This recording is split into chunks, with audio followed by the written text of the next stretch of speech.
السلام علیکم ورحمۃ اللہ وبرکاتہ۔ بسم اللہ الرحمن الرحیم۔ میرے یوٹیوب چینل میں آپ سبھی حضرات کا تہہ دل سے استقبال ہے۔ میں امید کرتا ہوں آپ سبھی حضرات بخیر ہوں گے، جہاں بھی ہوں گے خوشیوں کے ساتھ ہوں گے۔ اللہ تعالیٰ آپ کو خوشیوں کے ساتھ اور عافیت کے ساتھ رکھے۔ شب برات کے سلسلے میں بہت سے سوالات آتے رہتے ہیں، بہت سے لوگ پوچھتے رہتے ہیں۔ سینکڑوں اور ہزاروں ویڈیو اس سلسلے میں آپ کو انٹرنیٹ پر ڈلی ہوئی مل جائیں گی۔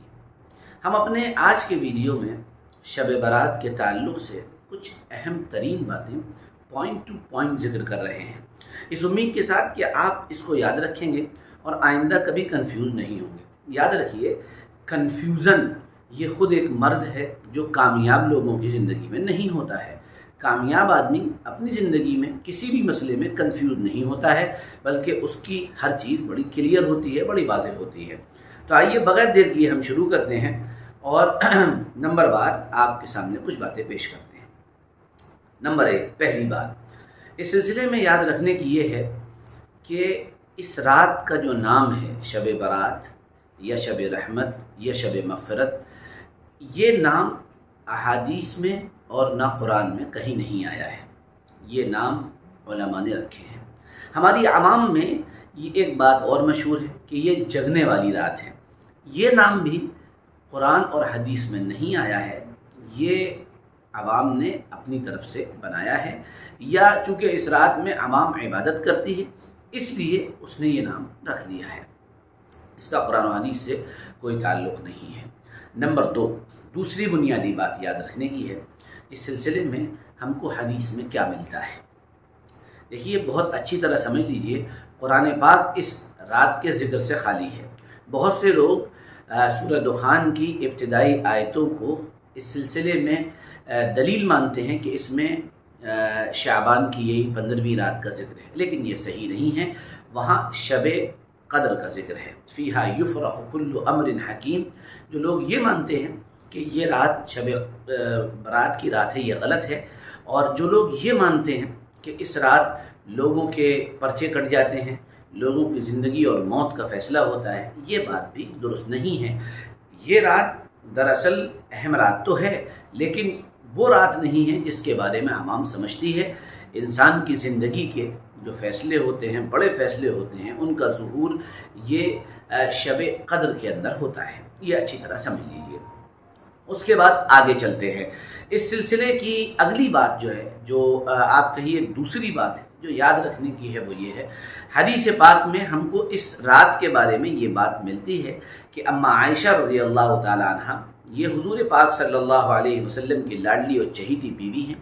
آپ صلی اللہ تعالی علیہ وسلم لیٹے ہوئے ہیں اور اما عائشہ بھی لیٹی ہیں۔ آپ صلی اللہ علیہ وسلم اٹھتے ہیں اور باہر چلے جاتے ہیں۔ اما عائشہ آپ صلی اللہ علیہ وسلم کی تلاش میں جاتی ہیں۔ ان کا خیال اور گمان ان کے ذہن میں یہ تھا کہ شاید حضور صلی اللہ علیہ وسلم میرے پاس سے اٹھ کر کسی دوسری بیوی کے پاس چلے گئے ہیں۔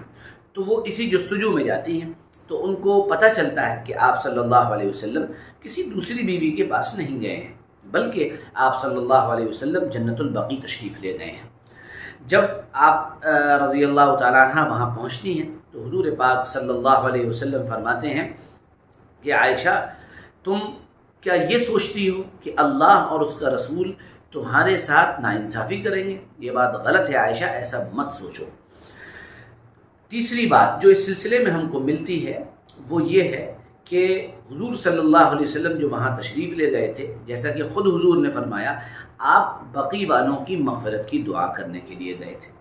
تو آپ کے لیے یہ گنجائش ہے، میرے لیے بھی گنجائش ہے کہ ہم قبرستان جا سکتے ہیں، لیکن قبرستان جانے میں پھرنا، ادھر ادھر جانا، ٹھیلوں پر چیزیں کھانا، یہاں بیٹھنا، گپے مارنا اور طرح طرح کی حرکتیں کرنا، یہ کسی بھی طرح سے مناسب نہیں ہے اور نہ یہ کوئی اچھی اور شریفانہ حرکت ہے۔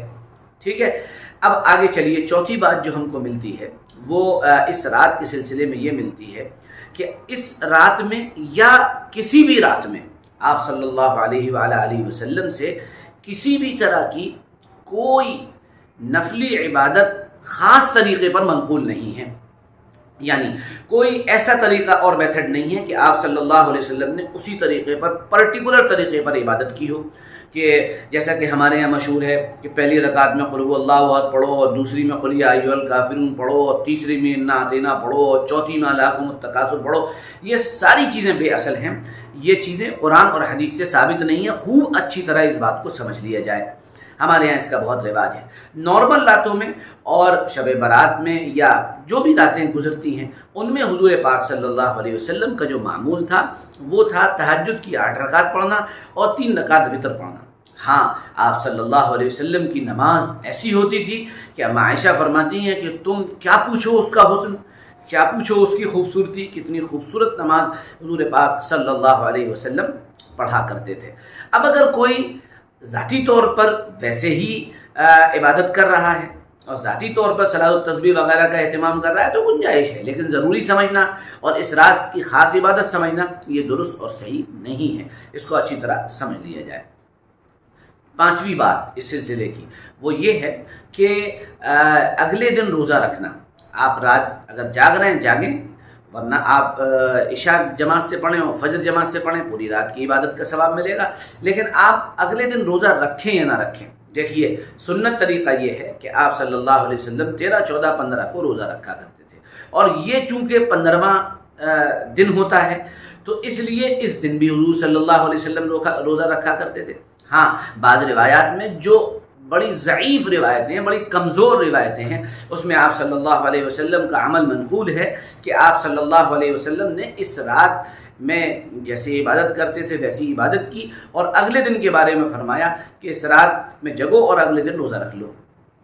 یہ بڑی کمزور اور ضعیف روایت ہے. تو لہٰذا یہ روزہ جو ہے بہت سے بہت بات ہے کہ مستحب ہوا، رکھ سکتے ہیں، گنجائش ہے، رکھا جا سکتا ہے، ٹھیک ہے، لیکن کوئی ضروری نہیں ہے جیسا کہ لوگوں نے سمجھ لیا ہے. اس شب برات کے سلسلے میں جو مان لیے چھٹی بات ہے وہ بہت اہم یہ ہے، اس کو یاد رکھنا چاہیے کہ اس میں لوگوں کا ماننا یہ ہے کہ روحیں آ جاتی ہیں. غلط بات ہے، بالکل درست نہیں ہے. بھائی روحیں جہاں ان کو رہنا ہے وہاں رہ رہی ہیں، وہ آپ کے پاس ملنے ملانے نہیں آتی ہیں، نہ شعبان میں آتی ہیں اور نہ جمعرات کو آتی ہیں. اس بات کو اچھی طرح سمجھ لیا جائے.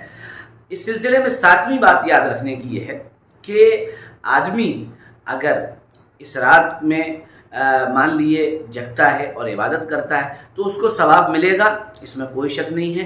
لیکن یہ سمجھ لیجیے جو نہیں جاگ رہا ہے تو نہ جاگنے والے کے اوپر الزام لگانا یا اس کو برا بھلا کہنا یا اس کو برا سمجھنا یہ کسی بھی اعتبار سے درست نہیں ہے.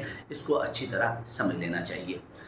ان 7 باتوں کے بعد آخری بات میں آپ کی خدمت میں یہ پیش کرنا چاہوں گا کہ آپ عشاء کی نماز پڑھیں اور گھر پر آ جائیں، اور تمام نفلی عبادتوں کا اہتمام گھر میں کریں. آپ باہر جا کر عبادتیں نہ کریں مسجدوں میں. فرض نماز کے لیے مسجدیں ہیں، نفل کے لیے گھر ہیں. آپ صلی اللہ علیہ وسلم نے ارشاد فرمایا اپنے گھروں کو قبرگاہ مت بناؤ، قبرستان مت بناؤ. کیوں؟ صحابہ نے پوچھا کیوں یا رسول اللہ؟ آپ نے فرمایا اپنے گھروں کے اندر ذکر، تلاوت، عبادت اور نمازوں کے ذریعے سے روشنی پیدا کرو. یہ مفہوم ہے حدیث کا. تو اپنے گھروں کو نوافل کے ذریعے، ذکر، دعا اور تلاوت اور عبادت کے ذریعے روشن رکھنا چاہیے. تو نفل گھر میں پڑھے جائیں گے، فرائض مسجد میں پڑھے جائیں گے. ہمارے یہاں ہوتا یہ ہے کہ مسجدوں میں ریلا لگا ہوتا ہے، بھیڑ لگی ہوتی ہے. آپ یقین جانیں کہ اس رات میں کوئی بھی عبادت کسی حدیث یا قرآن کی آیت سے ثابت نہیں ہے. نفل عبادتیں وہی ہیں جو رسول اللہ صلی اللہ علیہ وسلم نے فرمائی ہیں. یہ کچھ اہم پوائنٹ تھے جو میں نے آپ کے سامنے پیش کیے، اور اکثر و بیشتر ہم نے یہ دیکھا ہے موم بتیاں جلائی جاتی ہیں، پٹاخے داغے جاتے ہیں. لا حول ولا قوت الا باللہ، انا للہ و انا الیہ راجعون. اس کا دین سے، اسلام سے کوئی تعلق نہیں ہے. میں امید کرتا ہوں کہ پوائنٹ ٹو پوائنٹ میری یہ باتیں آپ کو سمجھ میں آئی ہوں گی، اور آپ اس کو لیں گے اور انشاءاللہ عمل بھی کریں گے، اور اس ویڈیو کو آگے بڑھائیں گے. اور مفید اور علمی ویڈیوز کے لیے ہمارے اس چینل کو سبسکرائب کرنا نہیں بھولیں. جزاکم اللہ. پھر ملتے ہیں، اجازت دیں. السلام علیکم ورحمۃ اللہ وبرکاتہ.